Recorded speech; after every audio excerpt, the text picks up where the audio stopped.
Words can inspire and words can destroy. Choose yours well. Robin ശർമ്മയുടെ പുസ്തകത്തിൽ വായിച്ചതാണ് ഈ സുന്ദരമായ വരികൾ.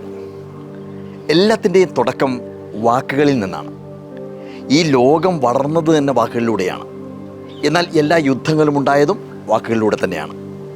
നേതാക്കൾ അധികാരം പിടിച്ചടക്കാൻ ഉപയോഗിക്കുന്ന ആയുധവും വാക്കുകളാണ്. വാക്കുകളുടെ കരുത്ത് അത്രമാത്രമാണ്.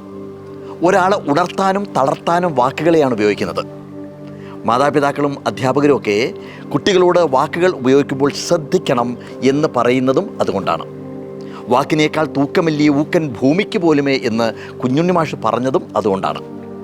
ഒരു വാക്കിനെ തന്നെ പല ടോണിൽ പറയുന്ന സമയത്ത് അതിൻ്റെ അർത്ഥവും ആഴവും ഒക്കെ മാറിപ്പോകും. ഈ മുല്ല നസ്രുദ്ദീനുമായിട്ട് ബന്ധപ്പെട്ടൊരു തമാശ കഥയുണ്ട്. മുല്ല നാട്ടിലുള്ളൊരു നേതാവിനെ കഴുത എന്ന് വിളിച്ചു. നേതാവ് മുല്ലയ്ക്കെതിരെ കേസ് കൊടുത്തു. കോടതിയിൽ വെച്ച് ജഡ്ജി വിധി പറഞ്ഞു.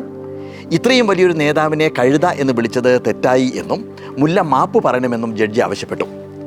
പ്രതിക്കൂട്ടിൽ നിൽക്കുന്ന മുല്ല വാദിഭാഗത്ത് നിൽക്കുന്ന നേതാവിനെ നോക്കി മാപ്പ് പറഞ്ഞു.